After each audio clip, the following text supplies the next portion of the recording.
if you really struggle with that makeup look and making it look flawless without being too heavy or too cakey or enhancing the things that you don't want to enhance, I'm going to teach you how to take your face from this to this in less than 10 minutes using one of my new favorite makeup products from Seint Beauty, their satin pencils. So these are the 4 shades that I'm going to be using today to create this look. And I'm also going to be using, of course, my demi color correctors. We're going to be doing this method that I have taught before, and I'm going to teach you a new twist on this so that you can see that you truly can do this method with any makeup products that you have, as long as they are lightweight, called the demi method, where essentially we are adding color first and then filtering out the end to create this flawless finish. I can see there's literally no lines or texture showing through. It literally just looks like my skin is radiating through. I did go a little bit heavy-handed with the blush because I just have blush blindness, but let's get right into it. These pencils will make doing this method of makeup so much quicker and so much easier, especially if you've been scared of it, if you've seen it before and have been terrified. You're gonna absolutely love these pencils. So the colors that I am using today are Toffee, Pepper, Brownie, and Toasted. So I'm gonna start off first by taking the shade called Toffee, and what we're gonna do is we're gonna actually add color to the light spots on our face. So a lot of the times the distractions that we see on our skin are actually look a lot darker because of the light areas that are next to it that are contrasting, making my dark circles look way darker. I did not get really good sleep last night, so my dark circles are definitely having their moment. And you can see that I even have lightness on the center of my face that disconnects my eyebrows, around my jawline right here. That's actually making this area look a lot darker. But if I just added color to those areas, it would actually help to balance out my skin. I went ahead and prepped my skin with the Seint Plush Prep Mist. I absolutely love this. This is basically skincare in a bottle. Just spray it on your face, let it dry, and you can apply your makeup right on top without having to do a full-on skincare routine. And then I went in with a little bit of the Seint Balm underneath my eyes to just help to rehydrate that area, especially since I have a little bit of some dark circles going on. That's gonna help to make sure that things don't look patchy or creasy. And I also put it around my smile lines and underneath my nose where I'm a little bit more on the dry side. This is really great for hydrating your skin anywhere where you have dryness and to smooth out any lines and wrinkles. And you wanna use just the smallest bit. Then I'm gonna go into the shade called Toffee. So this is one of the pencils. It is more of a bronzier shade. I really love this because it's not too cool, it's not too warm. Perfect amount of depth, and I feel like it's gonna look good on a lot of different skin tones. You can definitely go darker if you want to, and if you have deeper skin tone, I would recommend going darker. But what we're gonna do is we're going to basically focus on my under eye first, because this is where the distractions are the worst. And I'm basically just going to take the pencil and draw little short lines wherever I see that those light spots. I'm gonna put some around my eyebrow right here. I didn't put any here, but I'm going to. And then we're gonna take a super small brush. I love using the bright brush because it's fluffy on this end, but then you have this smaller end that's gonna help us with this hard to reach areas. And all we're gonna do is just dab to blend, just like we would do with any of our other cream makeup. And we're going to start this off as our base. And I find that because of the fact that we're able to draw this on, it makes it a lot easier than me picking up product and trying to see, oh, did I even put that on my face? And already you can see the difference, how that's making my dark circle look a lot less darker. And then I'm just gonna blend out around my eyebrows right there. And you can see how that toned down that lightness that was there and just makes my face look a lot more connected. Then what I like to do is pick up a little tiny bit with the smaller side of the brush for those harder to reach areas and just use that to be a little bit more precise. You can definitely pick it up with the brush and apply it onto the face first. But again, I find that just drawing it on in those lighter areas is gonna help you to feel a lot more confident with it.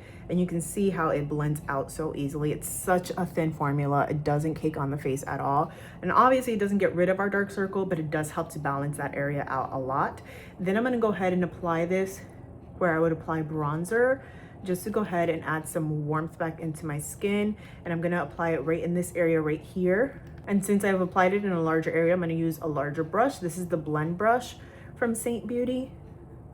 Now I'm just gonna use circular motions to blend so that it's more soft and diffused. And after I blend, I'll just add a little bit more if I feel like I need it. Sometimes whenever you do those circular motions, you do want to be kind of careful, because if you're too heavy-handed, you can definitely move around the makeup, and that's not what we want to do. So I'm just using the smaller side of the blend brush to go ahead and dab that makeup right in this area so that it stays there and doesn't move around. Then I'm going to use Brownie. So this is an optional shade. You don't have to use this shade, but I like a little bit of a deeper contour because I naturally have this natural shadow right here.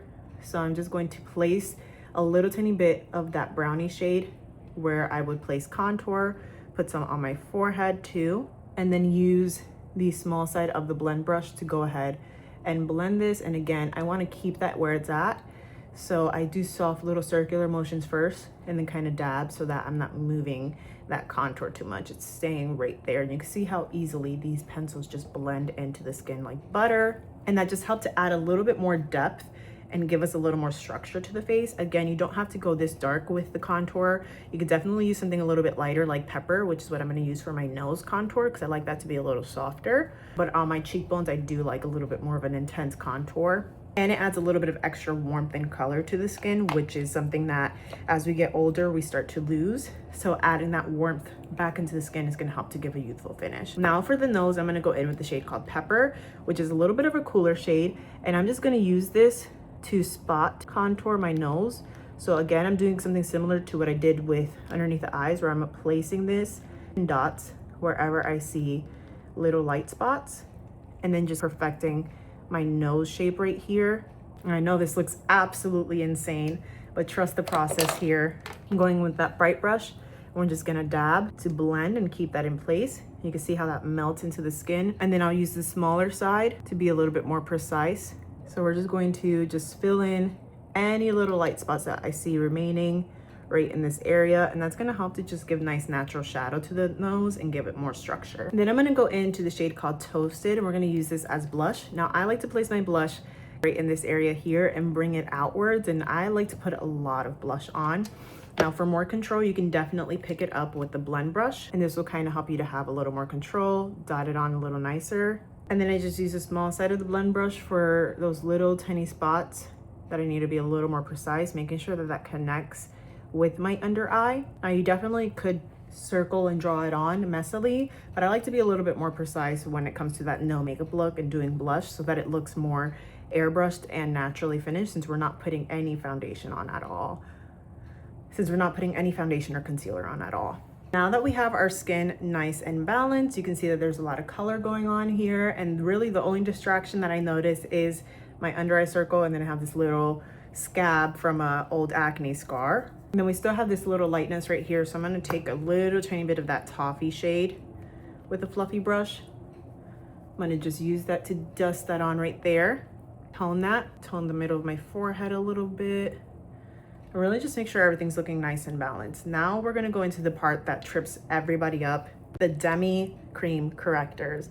So these are not your average color correctors. This is not something that you put underneath concealer. This is something that helps to filter out excess color. Think of it like a Snapchat filter or an Instagram filter that helps to completely perfect your skin. That's basically what this does. It uses color science to help to counteract the excess color that is showing and leaving it very seamless. It's basically like a very thin stain. So I'm gonna use this brush here called the Endpoint brush. It's this double-sided, super micro, small brush. And since I have darkness here, I already know that I'm going to use orange to help counteract that darkness, because darkness tells me that there's blue in there. Now there's different levels of darkness, and we'll talk about that in a second, but I always start off first with the oranges. So I'm using this orange that has a saturation level of 3, dotting a tiny bit of this 5, going back into 3. And then we're going to just turn our head down and apply the smallest bit. As you can see, this definitely picks up quite a bit of product. So I just take my finger to dot it and blend it. I love this brush because of how precise it is. But if you don't want to blend with your finger, there's another brush called the Spot brush that does a very similar effect. So again, starting in the darkest area, being really precise with it, blending it out with my finger, making sure I get this darkness right in here. And look at how it's already starting to look a lot more brightened and evened out, and it's not as dark. Now, if we look really close, you can see that it looks a little bit like a darker purple color. So I'm gonna go in with this orange yellow that is gonna help to neutralize some of that purpliness that we're seeing to perfect it even more. Now this is obviously optional and it really depends on you, but I really love this shade for deeper skin tones. You can see how that helped a lot, but then we have a little bit of shadowing left. So shadowing, you can see how it's kind of brown looking. That brown lets me know that there's excess green in there, so I'm gonna use a red orange. Notice that all of the shades have a little bit of orange in them, and the reason why is because it's dark, but there's brown in there, or it's dark and it's violet or purpley looking. So the orange in it is gonna help to reduce the darkness, while the red in it is gonna help to reduce the excess green or the brown that we're seeing, because that's how that's how green shows up on the face, is like a brown. You can see how it's starting to look a lot better. I'm gonna go back in with the orange just to filter out the rest of the darkness. And my goal here isn't perfection, because I still want it to look like skin. My goal here is to make it look a lot better than what it looked like at first. And you can see how much brighter that's making my under eye look, but I still look human. If this looked completely smoothed out where I couldn't see any of the creases in my skin or anything like that, it would make it look very fake and just not make me look human. So I'm gonna go in with a little bit of that orange yellow around my nose right here, where I have a little bit of some broken capillaries. It's gonna help to just make the skin a little bit more perfected. So now I'm just kind of spot concealing any other areas that I find are super distracting. We're gonna go into this little guy here. Now, since there is texture, it's not gonna be super duper perfect. So I'm just gonna go into the orange and the two different oranges. Again, there is that active scab, so it won't be perfect. I find this works better on flushed skin, but it looks definitely a lot better, less distracting than what it was. And I'm just looking around on my skin to see, is there anything else that's distracting? I have this little old acne scar from like 2 weeks ago that I'm just gonna tone down a little bit. A couple of other little acne scars. And I'm using that same orange just to go through. And then I'm gonna take this large fluffy blend brush and I'm just gonna use it to lightly tap everything so that it blends together nicely. And I'll finish off with the lips. I'm just gonna keep them natural, so I'm gonna use a little bit of toffee to add some depth, and take the smallest bit of toasted just to add a little bit of color to my lip without being too intense. I did put this on top of the balm, so that kind of helps it to glide on a lot easier. But there we have it. This is what we looked like before. This is what we look like after. We look so much better. Our skin is glowing. It is shining through. There's no texture at all. It feels super duper lightweight. And to set, I just go in with a little bit of some of the Fixate setting spray, let that dry down, and there we have it. Our skin is nice and perfected. It's going to last all day. Minimal makeup going on here, so the less makeup you have on your face, the more like skin your face will look, and the longer your makeup will last. So I will have all of the details listed down below on how exactly I achieve this. And if you want to learn more about color correction, I actually have a free masterclass that I'm hosting on October 15th in my Facebook beauty group. I'll have the RSVP link down below for you so that you can go ahead and join that group and RSVP for the class. I'll be going over color correction, color theory, how to layer color correctors with your makeup, how to color correct melasma, dark spots, redness, anything like that, and how to just create a more perfected makeup look. So let me know your thoughts down below. I'll also have all the products that I use down below and my color match form for this method of makeup. So if you're interested, definitely feel free to fill that out. And I'd love to help you create a routine that looks like you, feels like you, but better. So thank you guys so much for watching. And as always, make sure that you like this video, send it to a friend who needs help with their no makeup looks, and be sure to subscribe if you haven't already. And I will catch you guys in the next one.